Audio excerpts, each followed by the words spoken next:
नमस्कार, स्वागत है आप सभी का डीडी न्यूज के इस खास बुलेटिन एक्सप्रेस 100 में, जहां हम आपके लिए लेकर आते हैं राजनीति, मनोरंजन, देश दुनिया, खेल और व्यापार जगत की सभी बड़ी खबरों को एक्सप्रेस यानी फटाफट अंदाज में। मैं हूं गौरव श्रीवास्तव। तो देखिए खबरें तेज रफ्तार से। 5 राज्यों में विधानसभा चुनाव के लिए प्रचार अभियान अपने चरम पर है। ऐसे में राजनीतिक दलों के स्टार प्रचारकों के दौरे में भी तेजी आती दिख रही है। छत्तीसगढ़ में पहले चरण के मतदान के पहले प्रधानमंत्री कांकेर में एक विशाल जनसभा को संबोधित किया। अपने संबोधन में प्रधानमंत्री मोदी ने कांग्रेस पर जमकर प्रहार किया। छत्तीसगढ़ के मुख्यमंत्री पर निशाना साधते हुए प्रधानमंत्री मोदी ने कहा कि कांग्रेस और विकास एक साथ नहीं रह सकते। उन्होंने कहा कि केंद्र सरकार का मिशन पिछड़े वर्गों के हितों की रक्षा है। प्रधानमंत्री मोदी ने कहा कि गरीब की चिंता भाजपा सरकार की प्राथमिकता है। केंद्र सरकार उनके वर्तमान और भविष्य दोनों की चिंता करती है। इसलिए बीते 9 वर्षों के दौरान केंद्र की भाजपा सरकार ने सिर्फ गरीब और आदिवासियों का कल्याण को लक्ष्य में रखकर योजनाएं बनाई हैं। पीएम मोदी ने कहा कि छत्तीसगढ़ के निर्माण के लिए राज्य की जनता और बीजेपी ने मिलकर काम किया। जब तक कांग्रेस की सरकार रही वो यहां बीजेपी सरकार से लड़ती रही, लेकिन फिर भी केंद्र ने छत्तीसगढ़ के विकास के लिए काम किया। उन्होंने विधानसभा चुनाव को बच्चों के भविष्य का चुनाव करार दिया। प्रधानमंत्री ने कहा कि देश के इतिहास में पहली बार भाजपा ने एक आदिवासी परिवार की बेटी को राष्ट्रपति बनाने का फैसला किया, लेकिन कांग्रेस ने उनका भी विरोध किया। मध्य प्रदेश में राजनीतिक दलों के दिग्गज प्रदेश भर में जनसभाएं कर रहे हैं। मुख्यमंत्री शिवराज सिंह चौहान ने सागर जिले के देवरी और टीकमगढ़ में चुनावी सभाओं को संबोधित किया। इस मौके पर उन्होंने हर परिवार एक रोजगार का वादा किया। मध्य प्रदेश कांग्रेस अध्यक्ष कमलनाथ ने सागर जिले के खुरई में चुनावी जनसभा को संबोधित किया। हालांकि कांग्रेस में टिकट कटने से नाराज पार्टी कार्यकर्ताओं के बारे में पूछे जाने पर कमलनाथ ने उम्मीद जताई कि वो कांग्रेस का साथ देंगे। मध्य प्रदेश के सिंगरौली में आम आदमी पार्टी के स्टार प्रचारक अरविंद केजरीवाल और पंजाब के सीएम भगवंत मान ने रोड शो किया। अरविंद केजरीवाल ने लोगों से उनकी पार्टी को वोट देने की अपील की। मध्य प्रदेश में चुनाव प्रचार चरम पर है। राज्य विधानसभा की सभी 200 सीटों के लिए 17 नवंबर को वोट डाले जाएंगे। तेलंगाना विधानसभा चुनाव को बीजेपी ने 35 उम्मीदवारों की तीसरी सूची जारी कर दी है और इससे पहले जारी 2 सूचियों में पार्टी 53 उम्मीदवारों के नाम का ऐलान कर चुकी है। इस तरह तेलंगाना चुनाव के लिए बीजेपी ने अब तक 88 सीटों पर प्रत्याशियों के नाम घोषित कर दिए हैं। इस बीच तेलंगाना में ओबीसी सीएम बनाने के बीजेपी के वादे को लेकर सियासत गर्मा गई है। इस मामले पर कांग्रेस सांसद राहुल गांधी के तंज करने पर बीजेपी ने कड़ी प्रतिक्रिया दी है। तेलंगाना विधानसभा चुनाव के लिए अब प्रचार भी जोर पकड़ रहा है। मुख्यमंत्री के चंद्रशेखर राव ने बीआरएस उम्मीदवारों के समर्थन में कई जनसभाओं को संबोधित किया। वहीं कांग्रेस सांसद राहुल गांधी ने अंबतपल्ली गांव में महिला सभा को संबोधित किया। उन्होंने केसीआर पर कालेश्वरम परियोजना में बड़े पैमाने पर भ्रष्टाचार के आरोप लगाए। तेलंगाना विधानसभा की सभी 119 सीटों के लिए 30 नवंबर को वोट डाले जाएंगे और वोटों की गिनती 3 दिसंबर को होगी। राजस्थान विधानसभा चुनाव के लिए भाजपा ने 58 प्रत्याशियों के नाम की एक और सूची जारी कर दी है। भाजपा ने राजस्थान विधानसभा चुनाव 2023 के लिए 40 स्टार प्रचारकों की सूची जारी कर दी है। प्रधानमंत्री मोदी, पार्टी प्रमुख जेपी नड्डा, रक्षा मंत्री राजनाथ सिंह, केंद्रीय गृह मंत्री अमित शाह, उत्तर प्रदेश के मुख्यमंत्री योगी आदित्यनाथ, असम के मुख्यमंत्री हेमंत बिस्वा शर्मा और अन्य नेताओं को स्टार प्रचारक के रूप में शामिल किया गया है। लोकतांत्रिक मूल्यों की दुहाई देने वाला विपक्ष गुरुवार को संसदीय मूल्यों और मर्यादाओं को तार-तार करता हुआ नजर आया। मामला है रिश्वत लेकर संसद में सवाल पूछने के मामले की आरोपी टीएमसी सांसद महुआ मोइत्रा की लोकसभा की आचार समिति के समक्ष पेशी का। समिति में शामिल विपक्ष सांसदों ने न केवल बैठक में जमकर हंगामा किया, बल्कि आरोपी सांसद के बचाव में ही खड़े नजर आए। हर एक की जवाबदेही की मांग करने वाले विपक्ष ने इस बात का पूरा प्रयास किया कि महुआ मोइत्रा से उनके विवादित आचरण को लेकर सवाल ही न किए जा सके। विपक्ष ने महुआ मोइत्रा से निजी जीवन को लेकर सवाल पूछे जाने का आरोप लगाते हुए बैठक से कई सदस्यों ने वॉकआउट कर दिया। हालांकि समिति अन्य सदस्यों विपक्ष के आरोपों को बेबुनियाद बताया। बैठक के दौरान आरोपी सांसद ने कारोबारी हीरानंदानी की शपथ पत्र के जुड़े सवाल का भी जवाब देने की बजाय आपा ही खो दिया। भाजपा सांसद निशिकांत दुबे ने एक बार फिर महुआ मोइत्रा पर देश की सुरक्षा खिलवाड़ करने का आरोप लगाया। इससे पहले लोकसभा की आचार समिति जय अनंत और निशिकांत के बयान दर्ज कर चुकी है। गौरतलब है कि भाजपा सांसद निशिकांत दुबे ने लोकसभा अध्यक्ष को पत्र लिखकर महुआ पर सवाल पूछने के लिए पैसा और महंगे उपहार लेने का आरोप लगाया था। इससे पहले एक इंटरव्यू में महुआ मोइत्रा ने ये माना था कि उन्होंने अपने मित्र और बिजनेसमैन दर्शन हीरानंदानी को संसद का अपना लॉगिन और पासवर्ड दिया था। हालांकि उन्होंने इस बात से भी इनकार किया कि इसके लिए उन्होंने कैश या महंगे तोहफे लिए थे। दिल्ली के मुख्यमंत्री अरविंद केजरीवाल प्रवर्तन निदेशालय के समक्ष पेश नहीं हुए। दिल्ली आबकारी घोटाला मामले में प्रवर्तन निदेशालय ने पूछताछ के लिए उनको तलब किया था। हालांकि उन्होंने पत्र लिखकर ईडी को अपना जवाब जरूर भेज दिया। केजरीवाल की चिट्ठी पर भाजपा ने करारा हमला बोला है। भाजपा प्रवक्ता संबित पात्रा ने कहा कि केजरीवाल सच्चाई का सामना करने से भाग रहे हैं। उन्होंने केजरीवाल पर आरोप लगाते हुए उन्हें आबकारी घोटाला का किंगपिन बताया।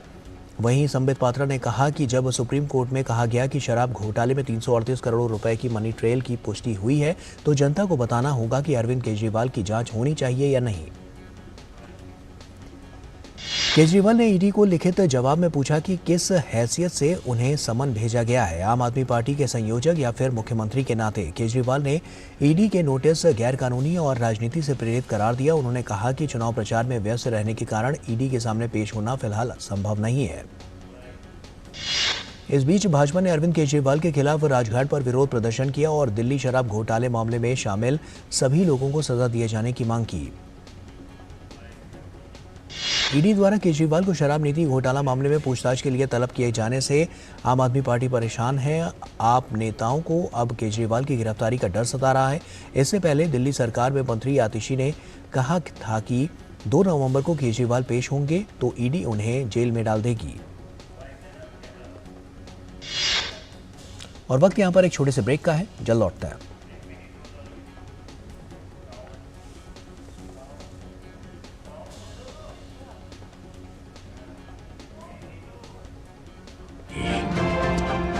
जब फर्क नजर आएगा, वंडर सीमेंट, फर्क नजर आएगा।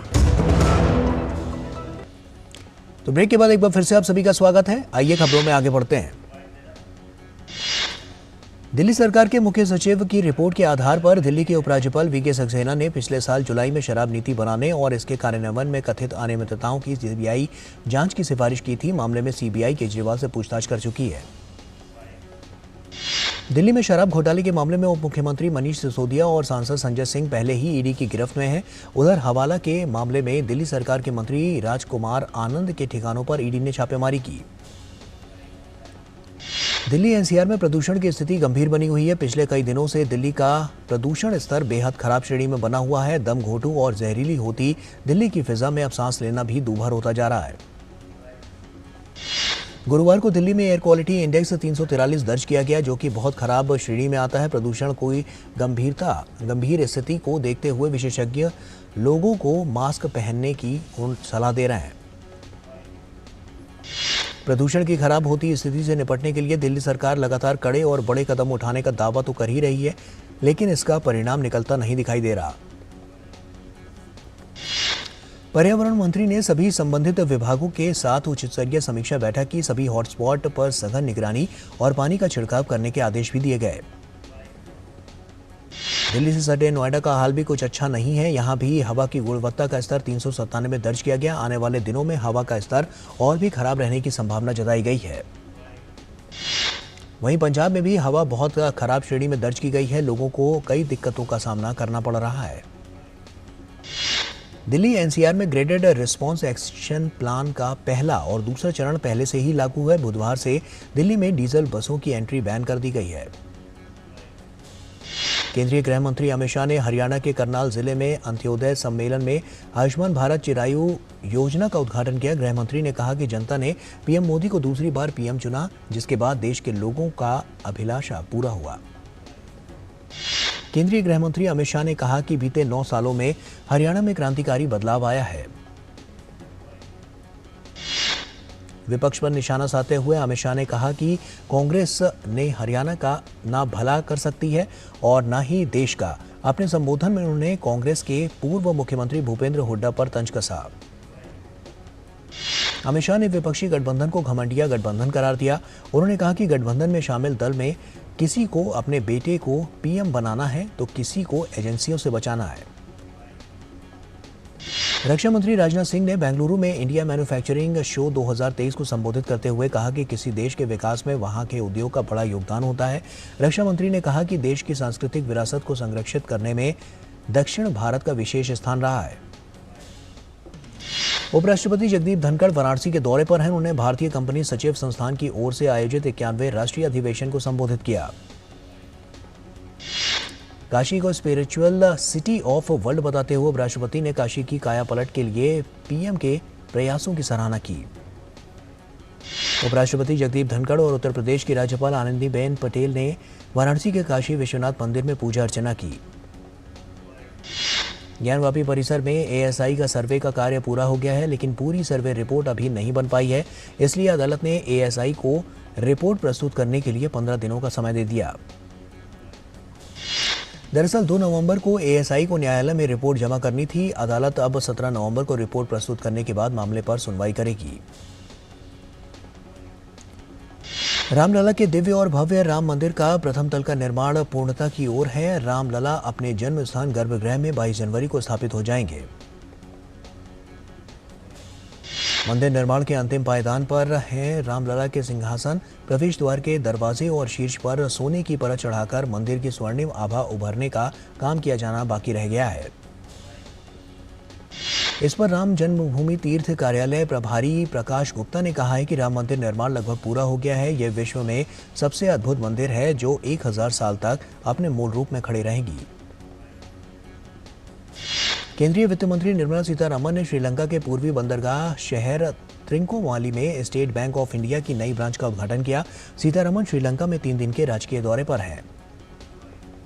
वित्त वर्ष 2028 तक भारतीय गेमिंग बाजार के 7.5 अरब डॉलर के राजस्व स्तर तक पहुंचने का अनुमान है। वहीं नवंबर 2022 में वित्त वर्ष 2027 इसके राजस्व में 8.6 बिलियन डॉलर की गिरावट का अनुमान था। भारतीय गेमिंग उद्योग ने फाइनेंशियल ईयर 2023 में 3.1 बिलियन डॉलर का राजस्व कमाया है। वहीं फाइनेंशियल ईयर 2022 में 2.6 बिलियन डॉलर का राजस्व था। इस साल 19% की वृद्धि दर्ज हुई है। भारत निर्मित आईफोन शिपमेंट 2024 तक वैश्विक स्तर पर 20% बढ़ सकता है। इस साल एप्पल के वैश्विक आईफोन शिपमेंट में भारत में बने आईफोन की हिस्सेदारी 12 से 14% होने का अनुमान है। अंतर्राष्ट्रीय स्तर पर कच्चे तेल की कीमतों में बढ़त देखी जा सकती है। इसके उलट भारत में पेट्रोल और डीजल का दाम यथावत रहा। दिल्ली में पेट्रोल 96.72 रुपये प्रति लीटर और डीजल 89.62 रुपये प्रति लीटर पर रहा। सेंसेक्स ने मारी ऊंची छलांग। 540 अंकों की वृद्धि के साथ सेंसेक्स 64,080.9 अंकों पर बंद हुआ। निफ्टी 155 अंकों की बढ़त 19,133.25 पर बंद हुआ। अमेरिका की केंद्रीय बैंक ने नीतिगत ब्याज दरों में कोई बदलाव नहीं किया। 22 सालों में दूसरी बार दरों में अपने उच्चतम स्तर पर। एक छोटे से ब्रेक का यहां पर वक्त हो गया है, जल्द लौटते हैं। साल, बरस और सदी नहीं, एक युग गुजर जाएगा। उम्र न पूछो वंडर की, जब फर्क नजर आएगा। वंडर सीमेंट, फर्क नजर आएगा। ब्रेक के बाद एक बार फिर से आप सभी का स्वागत है। आइए खबरों में आगे बढ़ते हैं। विदेशी बाजारों में तेजी रहने के बावजूद स्थानीय स्तर पर मांग कमजोर रही। दिल्ली थोक बाजार में खाद्य तेल समेत सभी उत्पादों की कीमतों में स्थिरता दर्ज की गई। अडानी इंटरप्राइजेज ने गुरुवार को अपने प्रमुख कोयला व्यापार प्रभाग में कमजोर प्रदर्शन के चलते सालाना शुद्ध लाभ में 50.6% की गिरावट दर्ज की है। यह गिरावट कुल 227.82 करोड़ रुपए की है। आरबीआई ने जानकारी देते हुए कहा कि चलन से वापस लिए गए 2000 रुपए मूल्य के 97% से ज्यादा नोट बैंकिंग प्रणाली में वापस आ चुके हैं। सिर्फ 10,000 करोड़ रुपए मूल्य के नोट ही लोगों के पास रह गए हैं। केंद्रीय मंत्री आर के सिंह ने आज 2 ऊर्जा दक्षता कार्यक्रम NECP और EEFP लॉन्च किए। उप कार्यक्रमों का उद्देश्य ऊर्जा संरक्षण और स्थिरता को बढ़ावा देना है और इस दौरान केंद्रीय मंत्री ने कहा कि ये पहल हमारे ऊर्जा परिवर्तन को आगे बढ़ाएगी और अर्थव्यवस्था को विद्युतीकृत करने में मदद करेगी।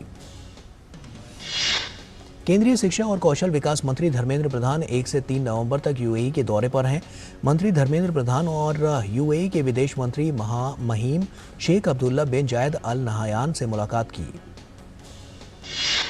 केंद्रीय शिक्षा और कौशल विकास मंत्री धर्मेंद्र प्रधान और UAE के विदेश मंत्री ने रक्षा के क्षेत्र में IIT दिल्ली अबू धाबी परियोजना पर चर्चा की। केंद्रीय मंत्री धर्मेंद्र प्रधान ने अबू धाबी में एक वैश्विक तकनीकी स्टार्टअप पारिस्थितिकी तंत्र हब 71 का दौरा किया। हब 71 60 से अधिक देशों के 1000 से अधिक स्टार्टअप का घर है। भारत और UAE ने हाल के वर्षों में शिक्षा और कौशल विकास में सहयोग को बढ़ावा देने के कई समझौतों पर हस्ताक्षर किए। इजराइल हमास जंग अपने चरम पर है। आज संघर्ष का 27वां दिन। गाजा में हमास के संदिग्ध ठिकाने इजरायली सेना के निशाने पर हवाई हमलों के साथ साथ पिछले कई दिनों से हमास के खिलाफ जमीनी कार्रवाई भी की जा रही है। इजरायली सेना ने हमास के एक और शीर्ष कमांडर मोहम्मद आसार को ढेर करने का दावा किया है। 7 अक्टूबर के हमले में शामिल था मोहम्मद आसार। उधर ईरान ने एक बार फिर इजराइल को चेतावनी देते हुए कहा कि अगर संघर्ष को तुरंत बंद नहीं किया गया तो उसे क्षेत्र के लिए निर्णायक फैसला लेना पड़ेगा। इजराइल के रक्षा मंत्री अपनी सेना का हौसला बढ़ाने इजराइल गाजा सीमा पर पहुंचे। उन्होंने हमास के खिलाफ सैन्य अभियान में इजराइल की सेना के प्रदर्शन की तारीफ की।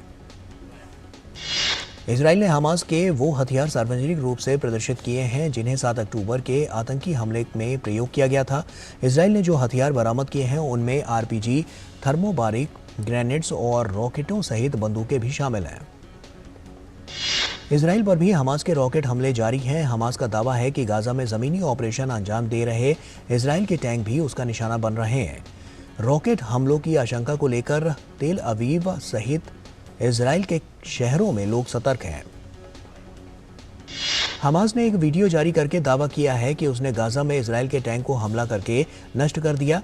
गाजा में इजराइल की जमीनी अभियान शुरू होने के बाद इजराइल के टैंक हमास के ठिकानों को खोज कर निशाना बना रहे हैं। इजराइल का आरोप है कि हिजबुल्लाह ईरान की शह पर उसकी सीमा से हमला कर रहा है और उधर ईरान इजराइल को लेकर लगातार आक्रामक तेवर अपनाए हुए है। ईरान के विदेश मंत्री ने चेतावनी दी है कि यदि गाजा पर इजराइल के हमले नहीं रुके तो उसके गंभीर परिणाम होंगे। एक अन्य मोर्चे पर इजराइल और हिजबुल्लाह के बीच भी झड़पें जारी हैं और इस बीच अमेरिकी राष्ट्रपति जो बाइडेन ने पहली संघर्ष विराम की बात कही है। आज 15 देशों के 596 नागरिक गाजा से सुरक्षित निकाले जा रहे हैं। बुधवार को 400 से अधिक लोगों की सुरक्षित उन्हें निकाला गया और इसमें कई देशों के नागरिक शामिल हैं। मिस्र ने कहा है कि इस अभियान के दौरान 60 से अधिक देशों के लगभग 7000 लोगों को निकाला जाएगा। अमेरिकी राष्ट्रपति जो बाइडेन ने घायल फिलिस्तीनियों और विदेश नागरिकों की सुरक्षित निकासी का स्वागत किया है और अमेरिकी राष्ट्रपति ने इसे क्षेत्र में अपने सहयोगियों के साथ अमेरिका की गहन और तत्काल कूटनीति का परिणाम बताया। मानवीय सहायता की कमी से जूझ रहे गाजा में हालात का जायजा लेने के लिए संयुक्त राष्ट्र की फिलिस्तीनी राहत एजेंसी के प्रमुख गाजा पहुंचे। उन्होंने गाजा में काम कर रहे UN अधिकारियों से मुलाकात की। UN गाजा में जरूरी सेवाओं की कमी पर बार बार चिंता जताता रहा है। राहत एजेंसियां गाजा में रोटी के बढ़ते दाम को लेकर बेहद चिंतित है। ऐसे में संयुक्त राष्ट्र राहत एजेंसी गाजा की बेकरियों को सैकड़ों टन आटा उपलब्ध करा रही है। मिस्र और इजराइल के बीच एक जांच व्यवस्था पर सहमति बनी है जिसके तहत गाजा आने जाने वाले ट्रकों की सघन तलाशी की जा रही है। पाकिस्तान ने आखिरकार अपने यहां अवैध रूप से रह रहे अफगानों को बाहर निकालने के लिए उनके घरों पर बुलडोजर चलाना शुरू कर दिया है। ऐसे में पाकिस्तान में रह रहे लाखों शरणार्थियों के सामने मुसीबत का पहाड़ टूट पड़ा है। पाकिस्तान सरकार के सख्त कदम से बीते 30 साल से अधिक समय से बिना दस्तावेज के रह रहे करीबन 17 लाख अफगानों के लिए कुआं और खाई वाली स्थिति बन गई है, जिसमें ना तो अफगानिस्तान जाते बन रहा है और ना ही पाकिस्तान में रुकते बन रहा है। पाकिस्तान ने प्राथमिकता के तौर पर सबसे पहले उन लोगों को चुना है जिनका आपराधिक रिकॉर्ड है। सरकार का तर्क है कि इससे उस पर आर्थिक बोझ भी कम पड़ेगा और बेरोजगारी के आंकड़ों में भी कमी आएगी। आईसीसी विश्व कप में भारत ने दर्ज की लगातार 7वीं जीत, श्रीलंका को 302 रनों से हराया। भारतीय गेंदबाजी के आगे ढेर हुई लंका की टीम। अब 5 नवंबर को भारतीय टीम का दक्षिण अफ्रीका से कोलकाता में होगा सामना। शुभमन गिल ने श्रीलंका के खिलाफ खेली दमदार पारी, बनाए 92 गेंदों पर 92 रन। पारी के दौरान लगाए 11 चौके और 2 छक्के। शुभमन गिल इस साल वनडे में सबसे ज्यादा 50 प्लस स्कोर करने वाले खिलाड़ी बन गए हैं। गिल इस साल 12 बार 50 प्लस स्कोर कर चुके हैं। विराट कोहली इस साल वनडे क्रिकेट में 1000 रन पूरे कर लिए हैं। टीम इंडिया के पूर्व कप्तान ने श्रीलंका के खिलाफ 34 रन बनाकर यह आंकड़ा पार किया। श्रेयस अय्यर ने खेली 82 रनों की पारी, विश्व कप 2023 में जड़ा सबसे लंबा छक्का। अपनी पारी के दौरान लगाए 6 छक्के। और वक्त यहां पर एक और छोटे से ब्रेक का हो गया है, जल्द लौटते हैं। साल, बरस और सदी नहीं, एक युग गुजर जाएगा। उम्र न पूछो वंडर की, जब फर्क नजर आएगा। वंडर सीमेंट, फर्क नजर आएगा। ब्रेक के बाद एक बार फिर से आप सभी का स्वागत है। आइए खबरों में आगे बढ़ते हैं। केंद्रीय मंत्री हरदीप सिंह पुरी ने आज दिल्ली में एक कार्यक्रम में पैरा एशियाई खेलों में शानदार प्रदर्शन करने वाले भारतीय पैरा एथलीटों को सम्मानित किया। कार्यक्रम के दौरान पैरा खिलाड़ियों ने कहा कि देश से लगातार मिल रहे सम्मान और समर्थन उनके अंदर और अभी अच्छा करने का जज्बा पैदा कर रहा है। गोवा में चल रहे राष्ट्रीय खेलों में महाराष्ट्र का दबदबा बरकरार, दूसरे स्थान पर सर्विसेज। आर्सेनल की टीम EFL कप से हुई बाहर, वेस्ट हैम यूनाइटेड ने 3-1 से दी मात। लिवरपूल ने बॉर्नमाउथ को 2-1 से दी मात। सबस्टिट्यूट के तौर पर खेल रहे डार्विन नूनेज ने किया गोल। नोवाक जोकोविच ने पेरिस मास्टर्स में जीत के साथ की शुरुआत, टॉमस मार्टिन एचीवरी को दी मात। अलेक्जेंडर ज़ेवरेव की बड़ी मुसीबत, पूर्व प्रेमिका के शारीरिक शोषण के चलते लगा जुर्माना। शाहरुख खान के 58वें जन्मदिन पर उनकी आने वाली फिल्म डुनकी का टीजर हुआ लॉन्च। बमन ईरानी, तापसी पन्नू, विकी कौशल निभा रहे हैं इस फिल्म में मुख्य किरदार। तमिल सिनेमा के दिग्गज अभिनेता जूनियर बलैया का 70 साल की उम्र में निधन। हार्ट संबंधित समस्याओं के चलते हुआ उनका निधन। उनका असली नाम रघु बलैया था। रामचरण एकेडमी अभिनेता शाखा के सदस्य बने। RRR के साथ काम करने वाले जूनियर NTR भी हाल में एकेडमी की अभिनेता शाखा का हिस्सा बने थे। और इसी के साथ एक्सप्रेस न्यूज में फिलहाल अभी के लिए इतना ही। हमें दीजिए इजाजत। नमस्कार।